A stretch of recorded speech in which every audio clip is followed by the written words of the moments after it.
hardware store to see my old friend Bob. I said my roof leaks, my rug's a mess, and my front door needs a new knob. I got squirrels in my attic, I got bats in my head. Well, Bob just leaned over the counter and he shook his head and said, you need home repairs and solutions. Home repairs and solutions. They'll fix your windows, they'll fix your house, they'll even tell you how to get rid of a mouse. Home repairs and solutions. And welcome to Home Repairs and Solutions, brought to you by Spring Mountain Air, your authorized Amana dealer.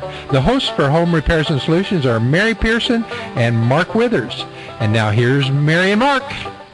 Good morning, Gary. Good morning, Mary. How are you today? I'm good. Good morning, Mark. Glad you're back. Good morning, Mary. Good morning, Gary. I missed you last week. Oh, I missed you too. But we had a fun show. But nobody could text. No, we didn't have our text person here, so no one could text Well, us. doggone it. Well, I'm here today. We have our high-tech person back in the studio, so you can send us a text message or question. And yes, Mom, I am here. No, I'm not somewhere on the beach where it's warm or something. So. Wishful thinking. Yeah. That was just wishful thinking. So that just proves my mom does listen every week. That's good. And she thought I was on the beach. No. So no. No, you were just goofing off. Goofing off. That's right. Goofing off. There you go. While I was working. That's right. I'm sorry, Mary. No, you're not either. Nah. Well, at least I can say I wasn't out riding the motorcycle. Now that would have really made you mad. Yeah. We'd have really had to have a serious chat about that. Because while you're in here, if I'd have rode by out here on Chestnut Expressway and honked and revved it up, then you'd have been upset with me. Yeah, I'd have tracked you down That's after right. the show. That's right. Well, I'm glad to be back. Let's just put it that way. I'm My glad favorite. you're back too. There's no better place to be on a Friday morning than right here with my friends and That's right. the KWTO studios. That's right. The sun's always shining here. That's right. It always shines for us right here at Home Repairs and Solutions.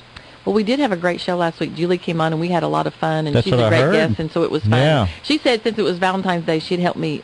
She'd come on and help me spread the love. So maybe someone got a little love off the show last There you week. go. I don't know, but hopefully they did. I bet they did. I'll bet so. Yeah. And we have another guest this week as well. Yes, we do. And he hasn't been on the show for a while. I was going to check and see, and I don't remember when you were here last, but we have Brian McElroy with us. He's an electrician with Maverick Electric. So welcome back. I'm glad you're with us today. Glad to be here. It's good to have you on. And we have lots of questions, or lots of answers for people with questions about electrical things. That's right. Because we have the expert in the studio today. We do. He is. I proudly wear his T-shirt. That's all right. The time. That's right. Yeah, The first that's time he right. came on the show, he brought us all. Well, not all. Me and Mark. He brought the Yeah. important people a T-shirt. That's right. He did, and I do wear mine. Well, And that's good. glad to hear that. I did check my calendar. It was last March that I was here. So last year. almost a year. Yep, just about a year. Wow. Wow. It doesn't seem that long. It don't. Time flies when you have fun. It know? does, and we always have fun here. We do. So, but yeah, I was thinking about you the other day, and it was kind of neat the way it worked out because I called you to be on the show, and then I had to call you to come and give me a price on doing some things at the print shop. So, doing this show works out really well for me. I find really good people to do things for me that I don't do. So, Yeah. anyway, I'm excited about that. If we can get all that straightened out, now I've just got a few more details worked out, and then we'll see how that goes. But anyway, welcome back. It's great to have you on. You might want to just start off by kind of telling people a little bit about your company, what you can do for them, and how you can help them out. Yeah. Well, I started as an electrician back in 2001 with a large company here in town, and it was a great company to work for. They trained me very well, and I started my business in 2011, and it's been a good experience. Been growing, especially last year. We've had a lot of good growth and being able to serve a lot of people, and we're of course licensed and bonded and insured, so which is Important. very important. A good recommendation for anybody who's shopping for an electrician. Absolutely. And we keep our prices competitive, and we just have a lot of fun doing it. I've been blessed to be able to hire on some really good technicians, and they do a wonderful job. We get a lot of good feedback from our clients on them. But at the same time, I'm out in the field myself too, so I like to be hands-on. So when they call us, they know that they're getting it's owner and operated, and that's something we like to keep and maintain. Absolutely, that's good to know. What is are you finding that what are you mostly doing? Are you doing retrofitting for people in existing homes? There's not a lot of new construction like there was a few years ago. So what is your biggest clientele, or what's your biggest thing that you're doing for folks right now?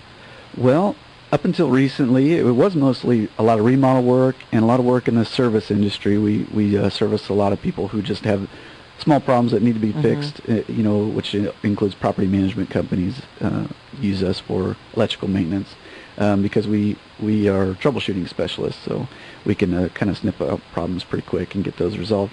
But, in the last year, new construction has been on the rise quite a bit, so we've got some new construction projects going on right now. We've got a custom home, a very large one we're in the middle of. It's 12,000 square foot. Wow. And then I would say that's large, yes. Yeah. So is that your home, Brian? Well, no, it's not, but not yet anyway. Not yet anyway. No, I'm a ways away from there, but that's one we're wrapping up, and we've got some other new construction and custom homes in the works. So we do the large scale stuff and commercial side too. We've got some commercial jobs going on at the moment too, and all the way down to little fix-its on an outlet like that doesn't me. Yeah. I would say on that scale, I'm pretty small potatoes for what you're doing, but I appreciate that. Not everyone wants to do the little jobs like that, and so I think that's great that you're willing to take on even just a small project to help someone. Yeah. Well, honestly, those are the most fun for me. I like getting in there, and it's a very rewarding feeling when I can sniff out a problem quick and get it resolved, and especially when it is something that turns out to be simple and not as scary as what the owner was thinking it was going to be, and then they get a small bill in return. I was just thinking I could have used him the 4th of July. Yes, you could have. When I had an electrical fire in my attic fan. That's right. Yeah. Absolutely. That was not fun at all. And actually, we could kind of smell something burning. We couldn't find it until the flames were shooting out of the roof. But anyway, wow. That's a whole other story. Yeah. I think what's neat about somebody, especially in your position, it's not all about just going out and like on new construction, pulling your wire and doing all that kind of stuff. You have to have a little bit of common sense about you, and you have to be patient enough where you can stand and you can think about things, because especially you get some of these older properties that have kind of been a little hobnobbing going on here and there, some cobbled things together. Mm-hmm. You really have to stop and think about some of that stuff. And to me, that'd be the fun part of it. It's troubleshooting that. It is. And figuring out, what's what and everything. Yeah, to me, this trade is a lot like playing chess. Yeah. It really is. In fact, I coach guys when I'm training them on that. Think of this as playing a chess game. The more moves that you can think in your mind ahead, the better off you'll be. Right. Because what you're doing in that moment is going to affect your next move. 5 moves down. Yeah. And the troubleshooting is that. And like you said, on the older homes, you kind of have to have a good understanding of how they wired things several decades ago. Yeah. Because it was very different. And having that understanding allows you to be able to troubleshoot on those older homes, especially over the decades as those homes or businesses have been occupied by several different people. Then they're all doing their own thing, scabbing stuff in. You can have a mess, and it's just it helps to have experience on working on those. Sure. I seen something yesterday. I'd never seen this. It's an old Federal Pacific panel, but it was a split bus panel, and where it had a split main on it. Yes. And you had your lights and everything, I guess, on one side, and I'd never seen one of those before. Yeah, that's pretty common, especially back in the, 70s. Yeah, this house was built, I think, in the early 70s. Yeah. And I'd never, I'd heard of a split bus panel, but never really seen one. Yeah, we run into them quite a bit. Like I said, because we do a lot of work on a lot of homes, especially on the west and north side of town. Yeah. Is when we see the most interesting things. We'll say that. Oh yeah, yeah, I'm sure. So yeah, that was a new one for me, though. I thought it was kind of interesting. Yeah.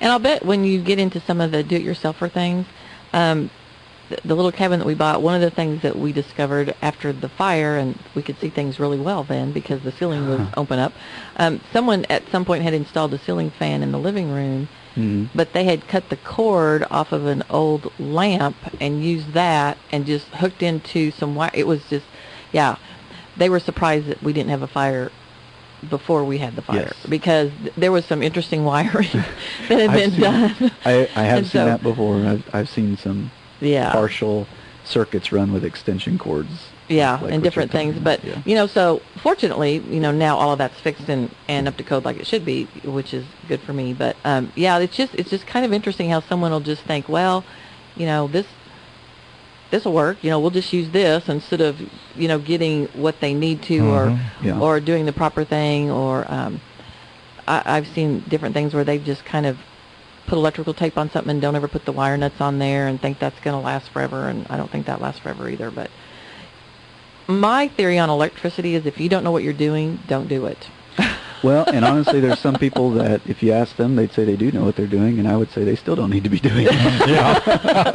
I would say you're probably correct about that, because that's something that literally can hurt you or kill you if you get into something and you don't know what you're messing with. So we don't want that to happen to anybody. So if you're needing something, if you have something going on, how does someone know if maybe they need their wiring checked in their home? Do they wait until they smell something burning, or does it need to be checked periodically? Do you need to check? I mean, what do you do? Do you look at panel boxes? And I don't know how you check it. It's in the walls, so how do you check things? And that is a good question. That's kind of tricky, but the first place I do go to look is in the panel. And if I pull the cover off, if it looks like it was done in a neat manner, that's usually a good indication or sign of when it was originally wired by someone, as far as what kind of attention to detail they took and how clean they were. So the panel is a good telltale sign. If it's a spaghetti nightmare, then it's worth some further looking in the attic or crawl space for other signs. And the most common thing we run across in those situations, especially in the attics, is where we come across open splices or junctions. Oh, yeah. That have not been concealed in a box. And those are issues that we like to address immediately. Oh, yeah, I would think so. Yeah. Do you ever run into any of the old, is it knob and tube? Knob and tube. Knob and tube. Is there still some of that around? Oh, gobs of it, yes. Really? Yeah. Really? And how safe is that? Is it okay still, or? Actually, it is, with respect of a few things. The knob and tube, when installed properly, actually holds up very, very, very well. Oh, okay. In fact, it is actually still a legal installation in the code book. It's legal Really? still? Yes, it is. Wow. But can you even buy that stuff anymore? No, that's the thing. Okay. Okay. It's legal to install it, but you can't find it, so you can't buy it. Yeah. Now, that's not to say that some people don't have stockpiles of it from decades ago that they wouldn't sell, but it technically is still a legal installation. Okay. And the way it was required to be installed way back when made it very efficient and effective. And some cases we run into houses where it's virtually been untouched and unscathed, and nobody scabbed onto it, and we're able to tell them, there's really nothing we need to do here. It is held up. It's fine. It doesn't need any attention unless you want to spend a good amount of money rewiring the whole house. It's fine just to leave it, unless we want to just add a panel box instead of a fuse box and added some fuse circuits. But there's a lot of times, well, it's maybe 50-50. Sometimes there are some issues that need addressed, but other times it's what's there is okay. That's interesting. It is. Yeah. I learned about that on HGTV. Did you? Yeah. Until I saw it on there, I didn't have a clue there was any such thing. Yeah. But it seems to be when they find it there, it's a disaster. Oh, yeah. Yeah, most of those things. Yeah, no doubt. So, well, we need to give our numbers out. I was just thinking about that. We do. If you live here in Springfield area, it's 862-9977. 1-800-375-0056. If you're a Verizon cell phone customer, it's star 56. Or you can text us at 417-838-3192, and we would just love to hear from you. We would. Yep. And like I said at the start of the show, if you have a question dealing with electricity or any kind of electrical situations, now's the time to call. We can it answered for you. Or we have our expert here in the studio, and he'll be happy to answer any of your questions. So, and I know someone has to have an electrical question. It's kind of funny to me. Everyone a lot of people I know will kind of dabble with it. You know, Yeah. oh, I can hook up this, or I can hook up that, or, and then I have one friend who won't touch it at all. He's like, I don't know anything about it. I'm not touching it. You know, I've always dabbled with it because I knew you were a dabbler. I am. Back when I was growing up, we lived in a little community east of here, and the Rural Electric Co-op back then gave a course that you could take, and my dad took their course, got his certificate and everything, and so Dad has always done a lot of wiring jobs out in the county and stuff, and always wired his own homes when he built them, stuff like that. And so I grew up around it. Two of my real good musician friends were both electrical engineers out Fort Leonard Wood when I was growing up. And so I've always been around it. One of my very first jobs when I was in high school, actually, during the summer, was working for an electrician, and I still have breakfast with him about every morning. And that's probably the first time I really got knocked in the floor from a circuit not being turned off and burn up a good set of pliers, but I learned.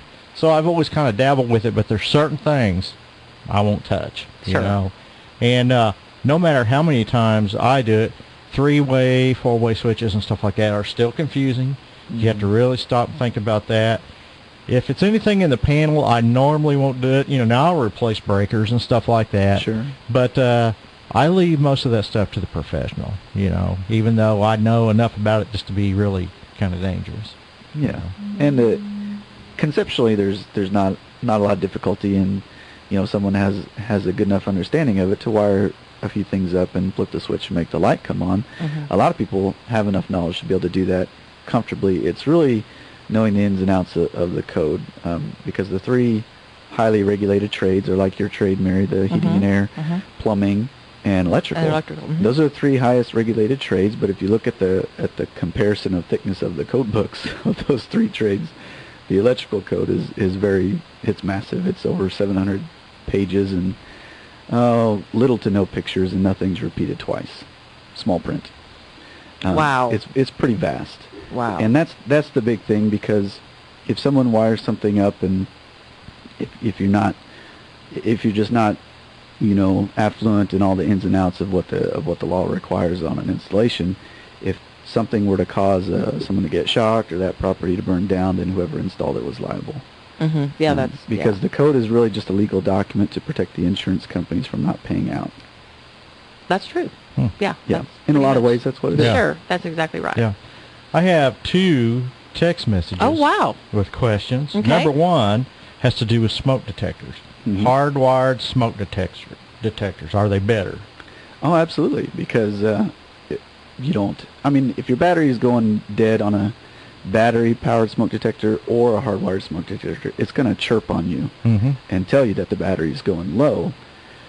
But, let's say you're out of town and that happens, and if it's hardwired, it's still going to have power where if those start going off all through the house, it's loud enough people outside the house can hear it, and it could alert somebody of a fire.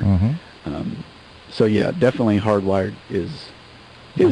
Is better. Yeah. Okay. And the next question, and it's I thought a really good question, because I know a lot of people's had questions on this. Where should ground faults be installed? We all wonder about that, especially on older homes. They're not there. You go to do some remodeling. Where should you put them? Even on new housing. I mean, we have to follow code on that, but talk a little bit about ground faults. Okay. What the code requires, and again, if it's an existing home and no work is being done, if it was legal when it was installed, it's legal now. But just to say what the code requires now for remodel or any new construction, it's any outlets in the kitchen are required to be ground fault protected. That doesn't mean every receptacle or every outlet has to be a ground fault outlet, because that one device could power 3 others and give it the same protection.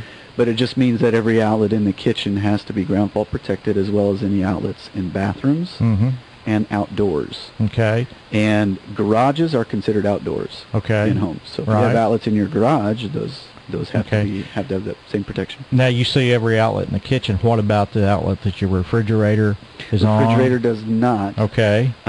Because it's really a circuit. Typically, the refrigerator is on its own circuit. Dedicated circuit. Yeah, it's not 100% required to be on its own circuit. The only other thing you can put, it can be on the same circuits as the other outlets. It can be on the same circuits as the lights, but we typically put it on its own. Mm-hmm. But yes, the outlet dedicated for the refrigerator does not have to be. Okay. And what exactly does that do for you? What does ground fault protection do for you? It means that if there is any current that were to come in contact with the metal case of the device you're plugging in, meaning it would have the potential of shocking you, it is going to terminate the power before that ever had a chance to shock you. So if you plug in your toaster, you don't have to worry about getting curly hair. Yeah, if you plug in your toaster and you're not paying any attention, you knock it over in the sink and you got your dishwater in there, it's not going to... Yeah. Exactly. Yeah, theoretically, you could stand in a bathtub, plug in a toaster, turn it on, and drop it in. Theoretically. I would not recommend this. Please, do not try this at home. Yeah. Yeah, that's a very strong disclaimer we need to put out there. Yeah, really. Please do not try this at home. Only let the professionals do that. Yeah, absolutely. And I do have another text question, but I'll wait till after our break to we're up on a break. So we are. Thanks for being with us so far. Stay tuned. We'll be right back with the second half of Home Repairs and Solutions.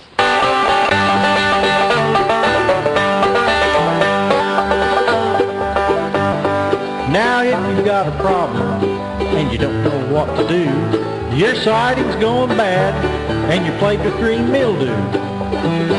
Well, your faucets, they all drip and your sinks are all clogged up too. Well, there's no need to worry. I'll tell you what you can do. Just call Home Repairs and Solutions. Home Repairs and Solutions. They'll fix your windows, they'll fix your house. They'll even tell you how to get rid of a mouse. Home Repairs and Solutions.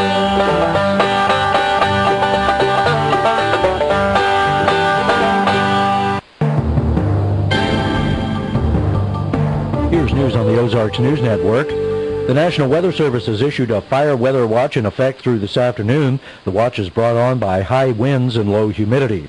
The man accused of kidnapping and murdering 10-year-old Haley Owens of Springfield will be arraigned today.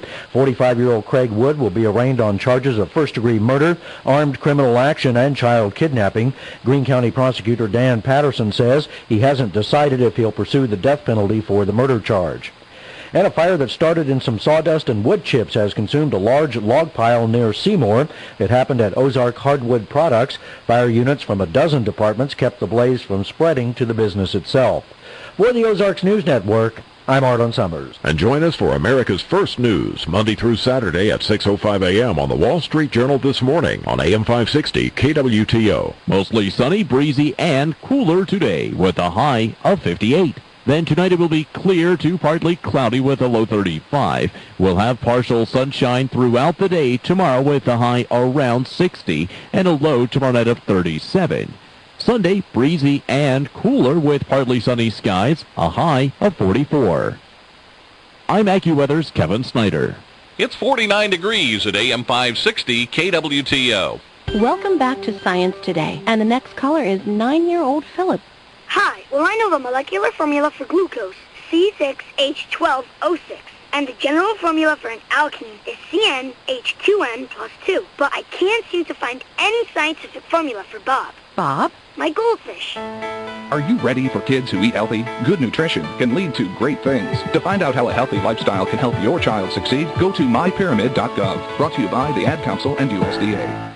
If you're a homeowner who's faithfully made your mortgage payments, you deserve thanks for doing the right thing. And I'd like to tell you about a powerful financial tool that rewards your commitment. Hi, I'm Jay Farner, president of Quicken Loans. And the tool that I'm talking about is the Home Affordable Refinance Program, or HARP. HARP is designed to help you lower your mortgage payments. It's for homeowners who are current on their mortgage payments, but due to the housing market may have little or no equity left in their home. And even if you were unable to get a HARP loan in the past, new guidelines mean that now you may be eligible. More than 2.5 million homeowners have already taken advantage of HARP and are saving an average of $250 a month. If you're one of the millions yet to take advantage, call us today at 800-QUICKEN. To learn more, call Quicken Loans today at 800-QUICKEN or go to QuickenLoans.com. That number again is 800-QUICKEN. Important terms and conditions apply. Call us for cost information. Equal housing lender. Licensed in all 50 states. NMLS number 3030. This is Morris Westfall inviting you to tune in weekdays for the latest in farm headlines. Program times are 6:30 a.m. on KWTO 560 and again after the noon news on KBFL 99.9.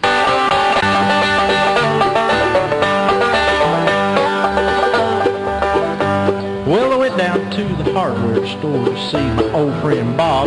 I said my roof leaks, my rug's a mess, and my front door needs a new knob. I got squirrels in my attic, I got bats in my head. Well, Bob just leaned over the counter, and he shook his head and said, you need home repairs and solutions.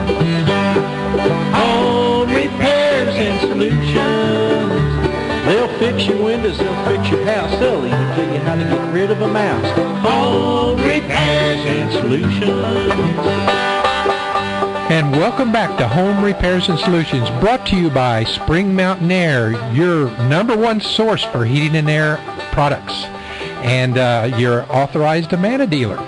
And the hosts for Home Repairs and Solutions are Mary Pearson and Mark Withers, and the phone numbers, if you'd like to be part of the show, are 1-800-375-0056 or 862-9977. That's 862-9977, or you can text at... Yes, you can, at 417-838-3192.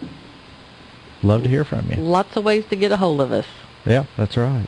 But it's always nice when they call. It is. Yeah, we love the calls. we do. We love to hear people's voices, but you can text us too. Doesn't matter. Doesn't matter. So, no, we'll answer all your questions. We will. We All will. your questions. Yep, that's right. Hey, while I'm thinking of it real quick, Yes. before we run out of time, I want to remind everybody that a week from this Saturday, March 1st, is our big Convoy of Hope fundraiser. Yes, already And again. so already Wow. again, and man, we have a huge show lined up. It'll be out at River Bluff Fellowship, just out on Evans Road, south of Springfield, and I got about 11 bands lined up Wow. to play, and just going to be a whole day of music and Good times and got Chappie's Deli there in Ozark. They're gonna provide our concessions for us. Good. And I haven't ate there, but I've heard people say that it's really good food. Yeah, and so we're looking for a big time. Hope the weather's great and everything, but of course we're inside there at River Bluff, and so it's going to be a big day of gospel and bluegrass. But the grand finale, about 9 o'clock Saturday night, we're going to have a classic country band, the Honky Tonk Renovators. Are you really? They're going to come in and they're going to shut the show down with a bunch of good old hard driving classic country music. So we're really looking forward to that. So I'd like to invite everybody to come out. A little bit of something for everyone. Yeah, and it all goes to Convoy of Hope. $10 donation at the door is all it costs to get in for all day. So for 11 bands? For 11 bands. That's a cheap concert, That folks. is. So I just wanted to, while it's on my mind, because I'm liable to forget. That's a good idea. Well, besides that, we need to let people know so they can get on their calendar so they don't get, off in some other direction. And That's right. Absolutely Got to plan ahead a little bit. Plan ahead. That's a good thing. Yeah. Hey, we had another question text to us, and this is a real good one, too, because I have run into this, and I know so many other people have. You got an old house that has the old outlets that doesn't have the ground plug on it. Right. And you want to put 3-wire outlets in, or the outlets that have the little ground hole. Can you do that on an old house like that? I mean, Yeah, we sure can. It's easier to run ground wires than it is to run a whole new circuit because they don't have to be concealed in the same sheath. So yeah, we can reestablish grounds in there. There's lots of ways to do it to expedite the time on it. Okay.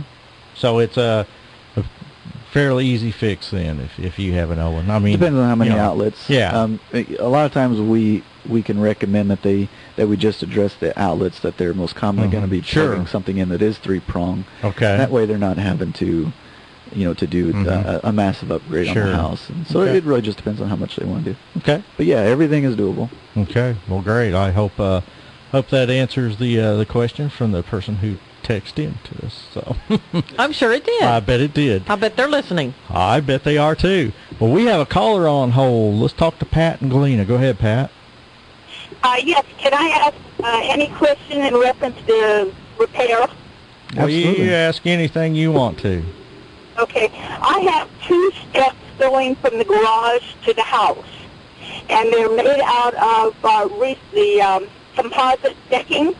Okay. And I'm noticing stains on the very first step, and I'm also noticing on the concrete where it sits on it, like moisture stains, and a little bit of frost around it, or the color of frost. And I'm trying to figure out what it is and where it's coming from. I know that it's water. I know that it's some kind of water. Mm-hmm. I can get under the basement and look up in that area. The basement has no leaks. The cell, the floor cell, there's no water. Mm-hmm. And I'm trying to figure out where I'm supposed to get this from or how to repair it. Okay, and the stains are showing up on the concrete or on the decking? Both. Both? Well, I could understand if it was on the concrete, because you could get a little, if you get moisture under the concrete or whatever, and it'll come up with a little bit of white, frosty looking stuff, which is, so that's common on concrete to happen. Okay. But as far as on the decking, I don't know on that. It, like there's 2, on the composite, there's 2 pieces per step. Yeah. And it's only on the first step, but it's the back one. It's not the very front one. Not the front one. I mean, it's very, it's not the front one, and it's very weird. It does not go up to the second step at all. Huh. Now, let me ask you this. What is that composite attached to? Is it to treated lumber or? Yes, treated lumber. Okay. This is just a long shot, but it could be maybe a little interaction between the two, the composite and the treated lumber, that may be causing that. Would be the only thing that I could think of that it could be. Yeah. Well, my decking, I mean, the countersink, and so I'm not able to take the screws out. Yeah. And if I could do that, then I could open up the first step and look inside. Uh-huh. And I'm almost thinking that maybe the steps themselves should have been a plastic underneath it before they laid it on the concrete. Yeah, like a vapor barrier type. Yeah. Yep, that very well could be. Okay. Yeah. So with this, I'm going to have to get some kind of a saw or something and go in and cut the screws, since I can't get them. I mean, they're well hidden, and I can't find the point of, to grab them. Oh, yeah, and that's the thing about that composite. Once you sink a screw into it, it'll actually grow right back over that head. And, yes, I know. Eventually, yeah, so it is kind of hard to find them. And so, yeah, that may be the thing that you have to do. Okay. All right, but you've never heard of this before? I've never heard of it. I know the composite, a lot of times, if something's spilled on it or you get stains, they are really difficult to get off of it. But Yeah. Well, I took a hard brush and a cleaning solution to clean the stain off, but it returned. Returned, right? Yeah. Yeah, I don't know. Maybe somebody that's listening has had that problem and knows the solution, but yeah, I don't have composite but decking. That's a good question. Yeah, and there's not. It's becoming more and more popular. We've used it on a few of our new houses even, but there's not enough of it out there to really, know all the problems. I don't think that could happen. Well, I appreciate the info and the information. Thank you so much. Well, I appreciate you calling, Pat. Thank you. Bye-bye. Bye. We got another caller holding on. We do. We have Jim in Springfield. Yeah. Go ahead, Jim. I have 2 questions. One regarding the electronic thermostat on the furnace. Our furnace will turn on and run for 3 minutes and then turn off, and 10 minutes later comes back on again. It doesn't seem to run for any sustained period of time. Okay, do you have a clean filter? Yes, ma'am. Okay. That can be an issue for that. Other than that, I don't know. I don't know why it's doing that. I'm just not a tech for that. So you could call the office over there. There might be a technician in there at 831-4036, and they can help you with that question, Jim. I know that there can be other things that cause that, but I'm just not sure what they are. People run into that once in a while. We get those type of calls. So you can call and probably talk to Angel, and then she can either forward you to Nathan or if one of the techs are there. They can answer that for you. Or thank you. Or maybe Brian knows the answer to that question. Well, I was just curious if it does it for only when you're running heat or heat and air conditioning. No, it does it year-round. Okay, so whether you're doing heating or cooling. So that's the system issue. Yep. Yeah, because we know it's not the heat exchanger and stuff causing that, so it'd have to be, So there's something that needs to be tweaked or fixed or something. Okay. Second question, is the electrical person still there? Oh, yeah, Brian's here. I'm here. Okay. We had, when we had some remodeling done on our house, we did have our house rewired. Okay. And after that, or since that time, we have a situation, we have a floor lamp in our family room, which is adjacent to the kitchen. And when this does not happen all the time. In fact, it hasn't happened for weeks now, but it does happen occasionally when we turn off the floor lamp. Yes. Getting ready to go to bed at night. Turn off the floor lamp. It trips a circuit in the kitchen. Now, does it trip the actual circuit, like as in the breaker in the panel, or one of the GFCI? It's a breaker in the panel, and it's most noticeable because the circuit that it trips is where we have a cordless telephone plugged in, and there have been occasions when we haven't noticed it, and we haven't been we're not able to receive telephone calls except on our cell number. Okay. Someone will call on the cell phone and say, "We've been trying to get in touch with you for hours, and the phone just rings and rings, and we never know it." Well, it sounds to me, Jim, that it's probably a short in the switch of the actual lamp itself. Because if it's only doing it when you shut the lamp off, it's more than likely there's arcing going on with that switch on the lamp itself, and it's causing it to actually create a dead short and trip the circuit. That would be my first guess, and that'd be where I would look first. A good way to test that is to plug the lamp in somewhere else for a period of a few days or a week, and as you're shutting it on and off, see if it duplicates the problem on another circuit. And if it does, then you know the issues with the lamp. Okay. As I said, it doesn't happen all the time, so I'm not sure that I could duplicate it. Well, and that's why the only suggestion I would have is if it was left plugged into something for a period of a few days or a week, maybe you could, without moving the lamp, you could run an extension cord to an outlet that you know is on another circuit, and just try that for a week and see if it duplicates that problem on another circuit. Is that something? What would you do if you came or someone, electrician came? How would they analyze that on site? If you came on site, what would you do? Sometimes it can be tricky to troubleshoot something if we can't duplicate the problem. So without that, the only thing I would do was go off my first hunch, which would be to check all the contacts and the continuity of the lamp itself and see if I found an issue with there. And sometimes I can see that the problem is pretty obvious if I open up the lamp and look at the internal parts, and I can tell if there's a problem going on that way. Okay. Well, thank you very much. You're very welcome. Have a good day. You too. Before we end the show here, which is going to happen quicker than we're always ready to, but we might want to let Brian give out contact information. Absolutely. We have some people that might need to get a hold of him for various electrical issues, and so we haven't given him the opportunity to do that. Okay. Well, the phone number is area code 417, of course, and it's 862-2622. And if they have that number, they can get a hold of me any different way, because that's also the website address, 862-2622.com. And email is just maverick@862-2622.com. Wow, you made that simple. I had to. Yeah. I wanted people to know how to get hold of me. There you go. There you go.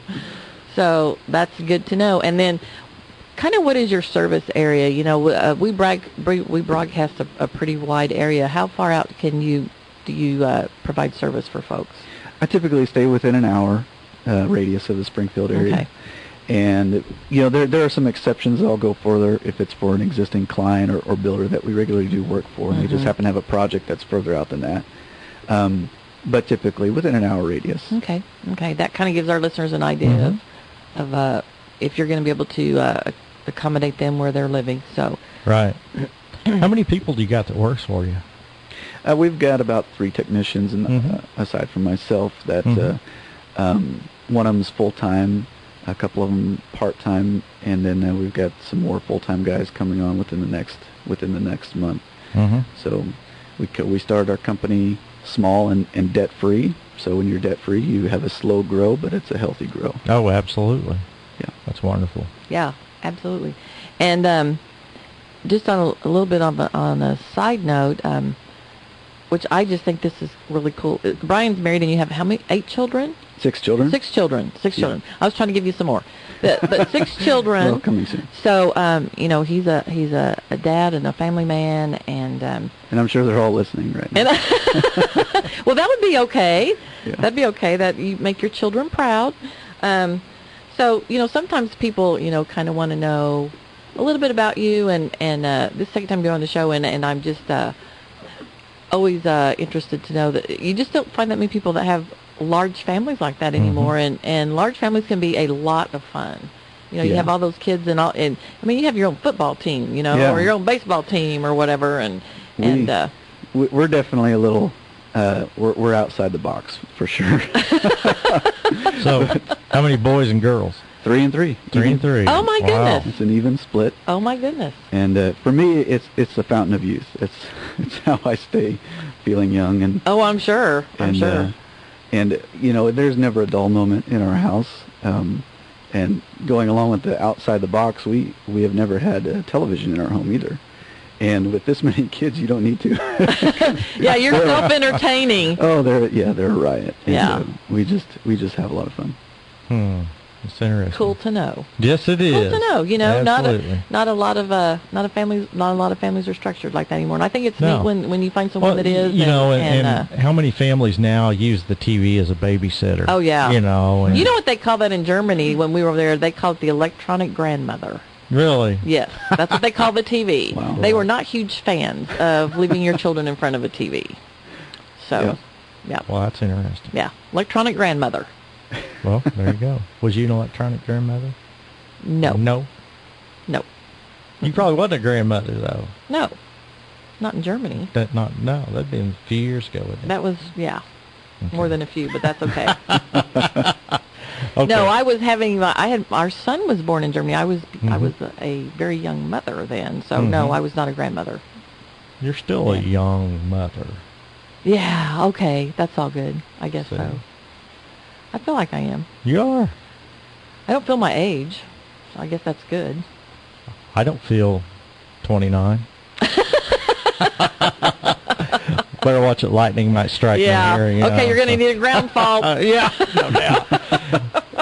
Brian, what do you see is the big trend in the home, I won't say electronics, but say lighting and things like that? What do you see is the big trend now people are doing? LED.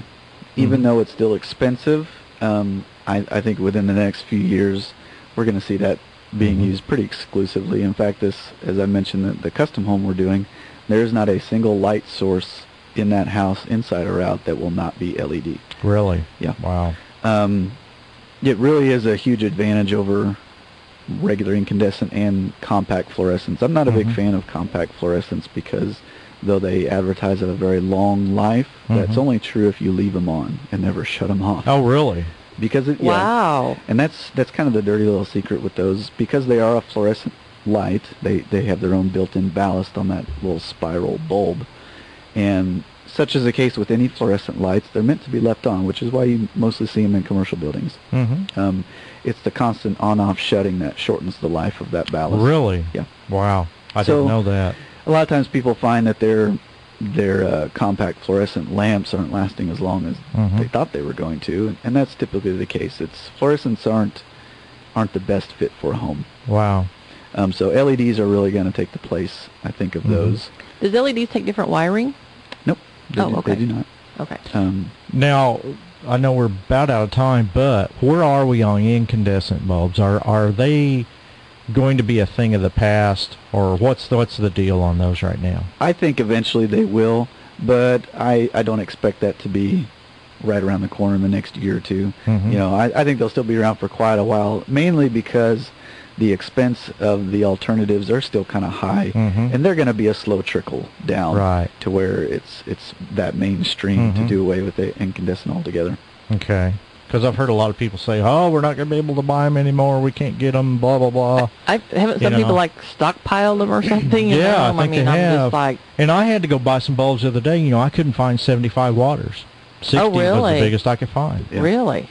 So I was just kind of curious if you knew what the deal was on those. Yeah, the only thing people need to watch out for, if they're changing out from incandescent to LED or compact fluorescent, they need to be aware if they've got dimmers on anything, because dimmers are not compatible, or with a lot of those lights. It has to be a specialty dimmer for incandescent and LED, and those light bulbs or lamps rather need to be compatible with dimmers, so it goes both ways. Okay, so that's something good that folks need to check. Yeah, I didn't know that. Didn't either. See, we learn something every week here. We do. I always kind of wondered about that, though. I wondered if it made any difference if you have like an older lamp or something, and then you put one of these newer light bulbs in, if that was going to create an issue. I didn't know if that would. Okay. No, with the older lamp, it's fine. Okay. It's the LED is just going to draw significantly less power. Yeah. Okay. Very, very much less. Okay. Been a great show today. We're about out of time. Show. I know. Again already. I know it. Where does this hour go? It's incredible. Fast Friday. Fast Friday, that's right. Brian, give your contact information out one more time. 417-862-2622, and the same for the email address, 862-2622.com, or Maverick at 862-2622.com. Been great having you on today. Thanks for having me. It has been, absolutely, and I'm sure our listeners got some great information. Everyone, mark your calendar for March 1st. March 1st. March 1st. That'll be a fun event to attend. Yeah. And I don't know what I'm doing this weekend. I haven't figured it out. Well, going to a birthday party. But are you? Other than that, I don't know. I hope it's going to be a pretty weekend. I hope so too. Yeah, so I'm ready. Hopefully, you get to fire up that V-twin and that'd be take all around right. on that. Yep, that would. Well, this is Home Repairs and Solutions. We're heard every Friday morning right here from 10 to 11 on AM 560 KWTO. They'll fix your windows, they'll fix your house. They'll even tell you how to get rid of a mouse.